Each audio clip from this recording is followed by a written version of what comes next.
നമുക്കിന്ന് നല്ല ടേസ്റ്റി ആയിട്ടുള്ളൊരു കടലക്കറിയുടെ റെസിപ്പി നോക്കാം. അതിന് വേണ്ടിയിട്ട് 1 ഗ്ലാസ് കടല തലേ ദിവസം വെള്ളത്തിൽ കുതിർത്ത് കഴുകി വൃത്തിയാക്കി കുക്കറിലിട്ടിട്ടുണ്ട്. ഇനി ഇതിലേക്ക് ഒരു സവാളയും നല്ല പഴുത്തൊരു തക്കാളിയും 2 പച്ചമുളകും ആവശ്യത്തിനുള്ള ഉപ്പും മഞ്ഞൾപ്പൊടിയും കൂടെ ചേർത്തിട്ട് ഇതിലേക്ക് 1 ഗ്ലാസ് വെള്ളവും കൂടെ ചേർത്ത് കൊടുക്കുക. എന്നിട്ട് ഇതിനി അടച്ചു വെച്ചിട്ട് ഒരു 3-4 വിസിൽ വരെ വേവിച്ചെടുക്കാം.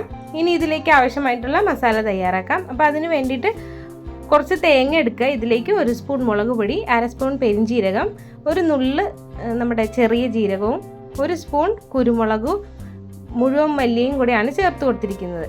ഇനി മല്ലി ഇല്ലെങ്കിൽ നമ്മുടെ മല്ലിപ്പൊടി ചേർത്ത് കൊടുത്താലും മതിയാവും. അപ്പോൾ മല്ലിപ്പൊടി ചേർക്കുമ്പോൾ 2 സ്പൂൺ മല്ലിപ്പൊടി ചേർത്ത് കൊടുക്കുക. അപ്പം മല്ലിയാണ് ചേർത്ത് കൊടുക്കുന്നതെങ്കിൽ 1 ടേബിൾ സ്പൂൺ മല്ലി ചേർത്ത് കൊടുത്താൽ മതിയാവും. ഇനി നന്നായിട്ട് ലോ ഫ്ലെയിമിൽ ഇട്ടിട്ട് വറുത്തെടുക്കുക. അപ്പോൾ ഈ ഒരു കളർ ആകുമ്പോഴേക്കും ഇനി ഗ്യാസ് ഓഫ് ചെയ്തിട്ട് ഇതൊരു മിക്സിയുടെ ജാറിലേക്ക് മാറ്റിയിട്ട് നന്നായിട്ടൊന്ന് അരച്ചെടുക്കുക. കുറച്ച് വെള്ളവും ചേർത്തിട്ട് വേവിച്ച് വെച്ചിരിക്കുന്ന കടലയിലേക്ക് ഇത് നമുക്ക് ഒഴിച്ചു കൊടുക്കാവുന്നതാണ്. എന്നിട്ട് നന്നായിട്ടൊന്ന് യോജിപ്പിച്ചിട്ടെടുക്കുക. ഇനി ഇതിലേക്ക് ആവശ്യമായിട്ട് നമുക്ക് വെള്ളം ഒഴിച്ചു കൊടുക്കാം. അപ്പോൾ അത് നിങ്ങൾക്ക് ഇഷ്ടത്തിനനുസരിച്ചിട്ട് ഒഴിച്ചു കൊടുക്കുക. അപ്പോൾ ആദ്യം തന്നെ ജാറ് കഴുകി വെള്ളം നമ്മൾ ഒഴിച്ചു കൊടുത്തിട്ട് വേണം ബാക്കി വെള്ളങ്ങൾ ഒഴിച്ചു കൊടുക്കാൻ വേണ്ടിയിട്ട്. അപ്പോൾ ഞാൻ ഈ ഒരു പരുവത്തിലാണ് എടുത്തിട്ടുള്ളത്. ഇനി ഇത് ഗ്യാസ് ഓൺ ചെയ്ത് നന്നായിട്ടൊന്ന് തിളപ്പിച്ചിട്ടെടുക്കുക.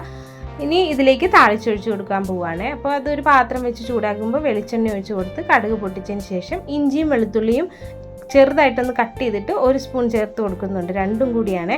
ഇനി ഇതിലേക്ക് ചെറിയുള്ളി, വറ്റൽമുളക്, കറിവേപ്പില ഇത്രയും ചേർത്ത് കൊടുക്കുക. ഇനി നന്നായിട്ട് ഇതൊന്ന് മൂപ്പിച്ചിട്ടെടുക്കാം. അപ്പോൾ ഇത് കടലക്കറിക്ക് നല്ലൊരു ടേസ്റ്റ് കിട്ടും നമ്മുടെ ചെറിയുള്ളിയൊക്കെ ഒന്ന് ചേർത്ത് കഴിഞ്ഞാൽ. അപ്പോൾ നന്നായിട്ട് ഇതൊന്ന് മൂപ്പിച്ച് കഴിഞ്ഞാൽ നമ്മൾ തയ്യാറാക്കി വെച്ചിരിക്കുന്ന കടലക്കറിയിലേക്ക് ഒഴിച്ചു കൊടുക്കാവുന്നതാണ്. അപ്പോൾ നന്നായിട്ട് കറി ഒന്ന് കുറുകി വന്നാൽ ഗ്യാസ് ഓഫ് ചെയ്യുക. ഇതിലേക്ക് ഇനി 1/2 സ്പൂൺ ഗരം മസാല പൊടി ചേർത്ത് കൊടുക്കുക. അതുപോലെ നമ്മൾ താളിച്ച് വെച്ചിരിക്കുന്നതും കൂടെ ചേർത്ത് കൊടുത്തിട്ട് നന്നായിട്ട് എല്ലാം കൂടെ കൂടിയിട്ട് നന്നായിട്ടൊന്ന് യോജിപ്പിച്ചിട്ട് എടുത്തു കഴിഞ്ഞാൽ നമ്മുടെ കടലക്കറി ഇവിടെ റെഡി ആയിട്ടുണ്ട്. അപ്പോൾ അടിപൊളി ടേസ്റ്റാണ്. കടല അരച്ചൊന്നും നമ്മൾ കറി തിക്കാക്കി എടുക്കണ്ട. ഇതുപോലെ ഒന്ന് ചെയ്ത് കഴിഞ്ഞാൽ നല്ല കുറുകിയ കടലക്കറി നമുക്ക് കിട്ടും.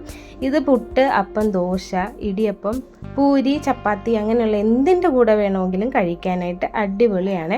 അപ്പോൾ ഇന്നത്തെ വീഡിയോ നിങ്ങൾക്ക് എല്ലാവർക്കും ഇഷ്ടപ്പെട്ടു എന്ന് കരുതുന്നു. ഇഷ്ടപ്പെട്ടാൽ ആദ്യമായിട്ട് കാണുന്നവർ നമ്മുടെ ചാനലൊന്ന് സബ്സ്ക്രൈബ് ചെയ്യുക. വീഡിയോ ഇഷ്ടപ്പെട്ട് കഴിഞ്ഞാൽ ലൈക്ക് ചെയ്യുക, ഷെയർ ചെയ്യുക, കമൻറ്റ് ചെയ്യുക. Thank you for watching.